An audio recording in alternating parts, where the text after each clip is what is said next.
Right, hi there. Today I'm joined by Frankie Longhurst, who is a Director of Valuations at Colliers in London, Colliers the Valuer. Hi, Frankie. Good morning. How are you? Yeah, good. Thank you, Ian. Good. Are you the brokering world busy in development finance? Yeah, development finance is holding up okay at the moment. We haven't seen too many changes in terms of lenders' appetite. But I guess the question for a lot of developers at the moment is around valuations. So down valuations are probably something that everyone's a little bit worried about. We've actually seen a couple on the platform already in the last couple of weeks. So I just wanted to understand, how are valuations going to be affected by the current market volatility? So it's a tricky one because you tend to find in most situations that the brokers and certainly the borrowers will have certain aspirations, and they will have run their own appraisal based on certain inputs. The key drivers being the GDV, so the value of the end product. Probably the main bone of contention where you do get discrepancies between different parties is more often than not the GDV. That is typically because in the valuer's eyes, the developer will think they're going to create the best product in the market, and the valuer would obviously have seen many products in the market and will draw their own conclusions. And then that leads to the comparables. So that can potentially lead to down valuations, and then the valuer would also then link that to the current market, which we all know is quite volatile at the moment. And I think the other thing that feeds in on the sales side, GDV side, is the timing to sell. A lot of private developers will have a scheme of anywhere between, say, 5 and 30 flats, quite a common theme for private developer market. They will tend to always have a sell period at the end of their appraisal that looks like something like, I don't know, say 6 months. And that could be whether it's 6 or 7 units, it could be 20 or 30 units. You're thinking, hang on a minute, it just doesn't ring true to the valuer's eyes. And the problem is, and when we start extending timeframes in an appraisal, whether it be sales period and development period, pre-construction period, that tends to hit the residual, which might not then match what the client is looking to pay for a site, or perhaps has already paid for a site. Sure. I think that's one issue. And it can also feed through, obviously, to development finance as well. If the residual changes, then it can in fact impact the variables or the metrics on the development loan. Okay. What I really wanted to understand, I guess, is that I've always been led to believe that the way that a site is valued is based on the comparables that are available, sold comparables, recent sold comparables in the near area. So at the moment, we've got a situation where the sold comparables are going to be really good, but we're looking at delivering a site in 18 months. And now none of us has a crystal ball, obviously, to understand where we might be in 18 months.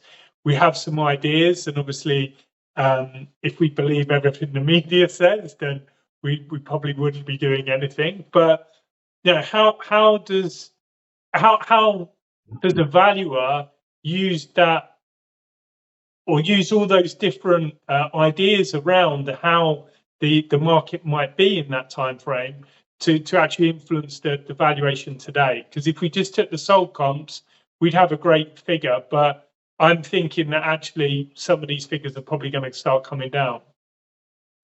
Yeah, so there is always a lag.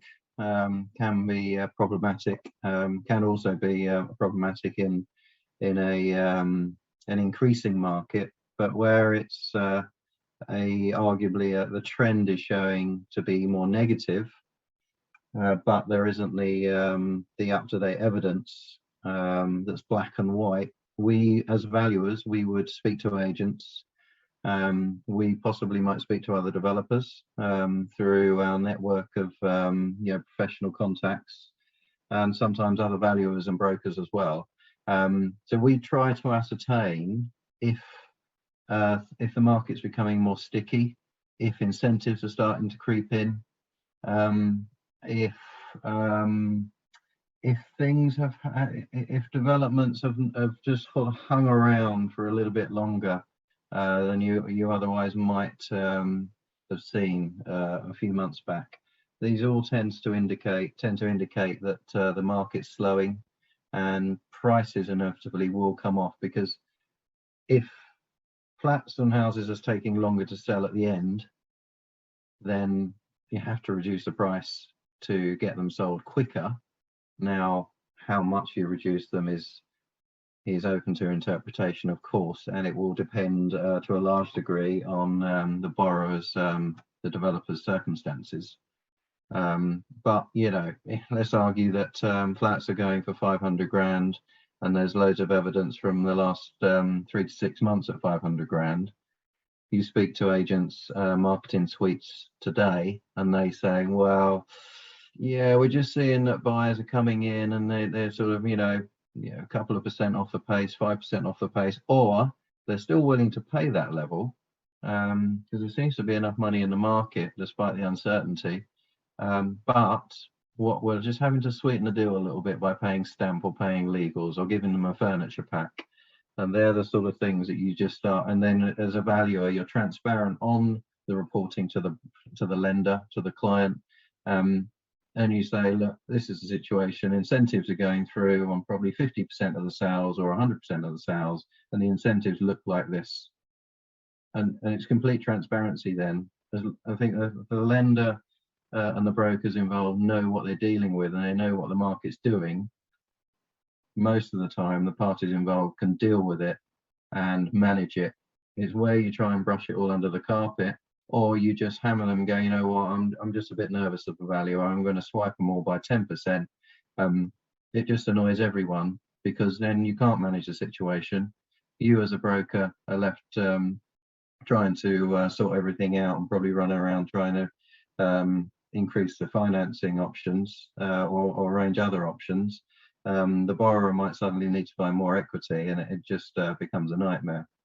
So we try to relay our findings early on in the process, so that you guys can manage it on your side better. But they tend to be some of the indicators in the market that we would have an eye out for.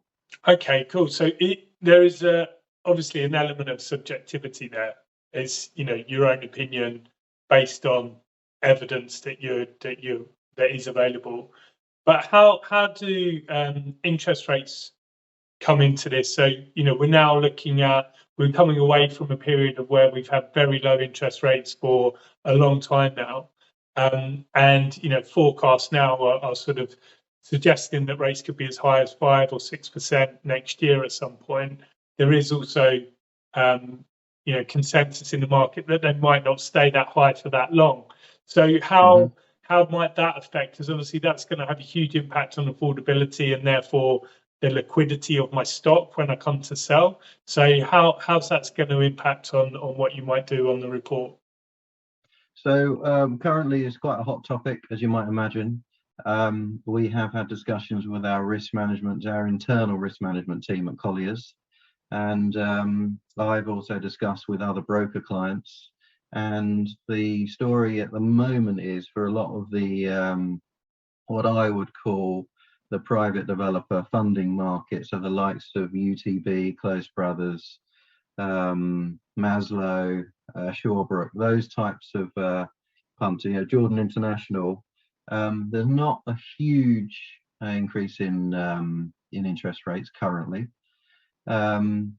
So not seeing that feed through quite yet, but the story is that it's on the horizon, it's imminent. But if you've got something agreed in principle now, or perhaps the terms are signed, it's looking okay. So as a valuer, that's quite tricky. You tend to think, right, I've got to move up the finance rate by at least half a percent. Maybe it's closer to 1%. But there isn't the hard and fast evidence. Those lenders aren't coming out and going, right, we have increased our margin already, but we're aware that's likely to happen. You might tell me different though, Ian. You might say actually it has hit the market already, and all the rates have increased. I might be behind the curve slightly. Pricing is definitely up. I mean, I think where lenders haven't always passed on the full increase, so they've reduced their margin rather than passing on everything. So there has been an element of that, and I think that will continue, because if everything was passed on, they would just become uncompetitive. But I'm thinking more around the actual end buyers. So if we're talking about interest rates being that high next year, and I'm delivering a site next year that you're valuing today, how does that feed through to how you might value that site? Because if my mortgage costs are double, triple what they are today, surely my affordability and therefore my available market shrinks. So how does that feed into how you might value something? Well, we would tend to look at sales rates in that scenario, and also pricing. So if we've got a schedule of say 20 units to be sold at the end, we would try to ascertain. Don't forget though, as the definition of market value is as at the valuation date, so it's current date.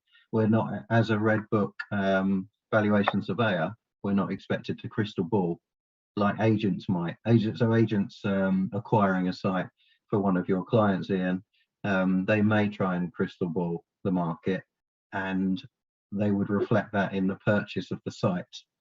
But as a red book valuer for loan security, you have to do it as at the current date. But yes, then that does come back to your comment about an element of subjectivity.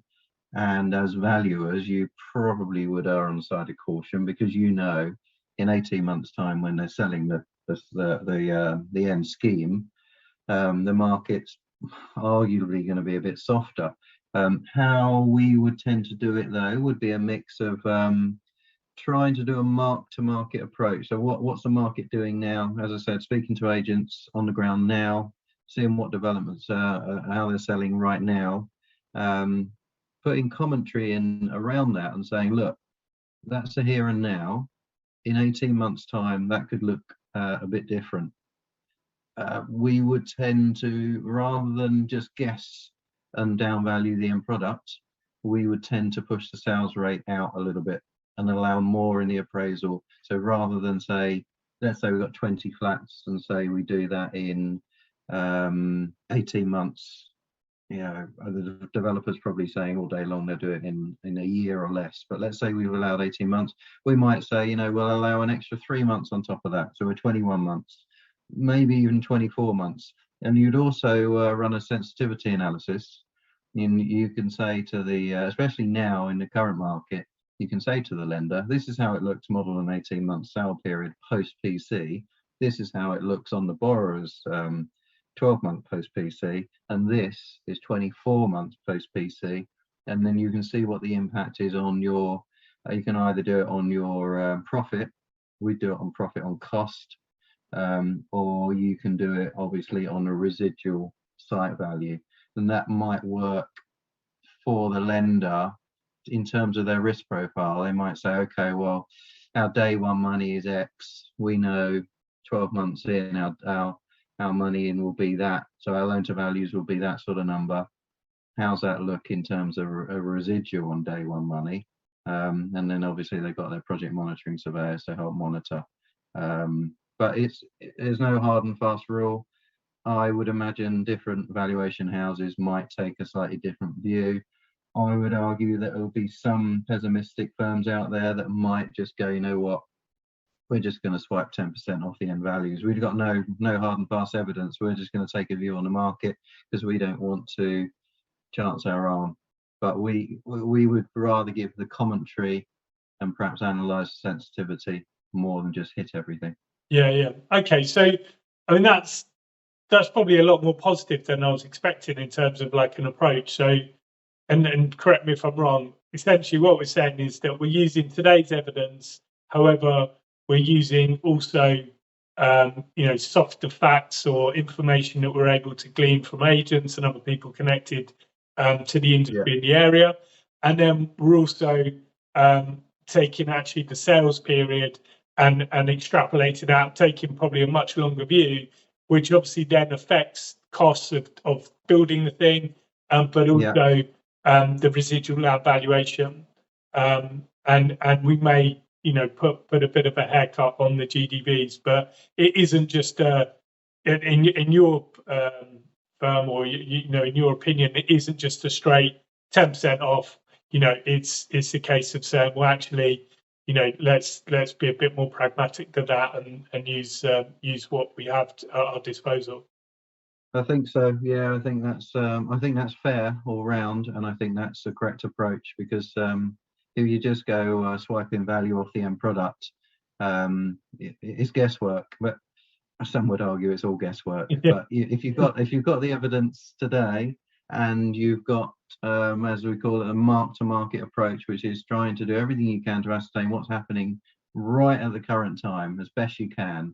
And if it's softening, it's softening, and you give all the commentary around that. And I think you can tailor the appraisal better that way. And a lot of the things we do and we've done together, and generally for private developers, it would be that sort of 800 to 1200 quid a square foot exit, in terms of 800, 1200 quid a square foot exit levels, where you are talking about zone 2 to zone 4 or 5, arguably, maybe out to the M25, and they're quite solid markets. They are young professionals to family markets, around Greater London and into towards Central London. They tend to be quite robust in terms of and stable and relatively stable in terms of pricing. They don't plummet. Yeah. So volume's slow, but prices, remain fairly steady. Okay, great. Last thing then, what can a developer at the moment? I'm a property developer. I need a valuation on the site. What helps me or helps you achieve, the most optimistic outcome? Like, what can I do to make your life easier?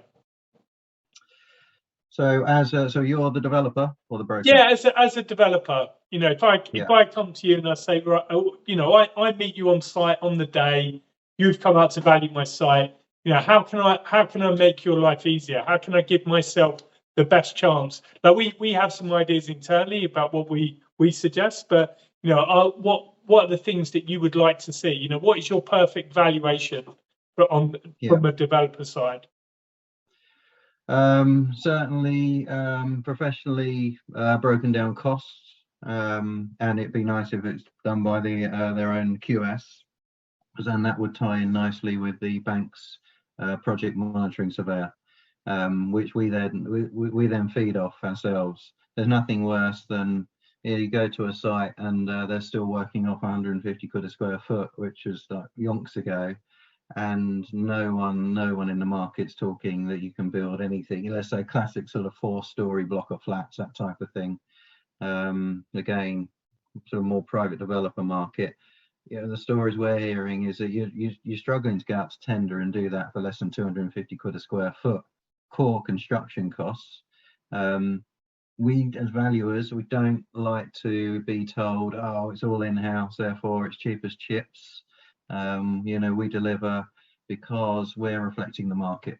We are trying to reflect the market. The market is, what can you go out and get third-party contractors to do? Well, the lender wants that as well, right? Because if that developer gets knocked over by a bus, then they need to go and get a third party to actually build the thing. Exactly, yeah. So, and then I think the other things is that just front up any potential issues, any anomalies. Anything that's slightly off the beaten track, front it up and discuss it up front with us, and we can deal with it. There's nothing worse than getting nasty surprises further down the track that you haven't accounted for, or that you just can't reconcile. And then the problem is you've done everything, and you have to make a last minute change that you can't possibly manage and discuss. Be upfront about everything as much as possible. Schedule of values as well, and in terms of the price against each unit. And the cost, a full appraisal tends to work quite well, and we can discuss that early on. I think the other thing is sometimes have an initial talk, discuss it with your lender, and say, look, I've got a couple of values that I like to work with. Are you okay if I have an initial chat with them? It'll be through my broker, through my professional team. We can try and iron out any potential issues, and then we would look to come to you for the loan. Sometimes some lenders don't like doing that because it can create conflicts of interest, but most banks would go, you know what, that's quite a pragmatic solution. Yeah. Yes, get involved. You know how it works here, and we have an initial high-level discussion. And if the kind of key metrics work, then you take it to the next step. Yeah. No, I agree. I think in pretty much every lender I can think of is happy with that approach. No one wants to spend a load of time on doing something, underwriting a deal, and then the valuation just is way out, and there's no way forward. So I think it makes sense. And desktop survey, like you say, that then can become a full red book valuation. And what about sort of supporting documents? Examples of previous work they've done. High caliber finishes. Do you want to see that kind of information? Is nice that useful? Yeah, nice to see a sort of a brief spec sheet, but we're not expecting to see a spec sheet for the actual entire construction methodology, but in terms of finishes. So the market they're targeting, so it ties in with the GDV levels they're trying to target, the market they're targeting, and then what their spec looks like to try and achieve that. Yeah. So if it's composite stonework tops and melee appliances, or are they going absolute top end, bookended marble and like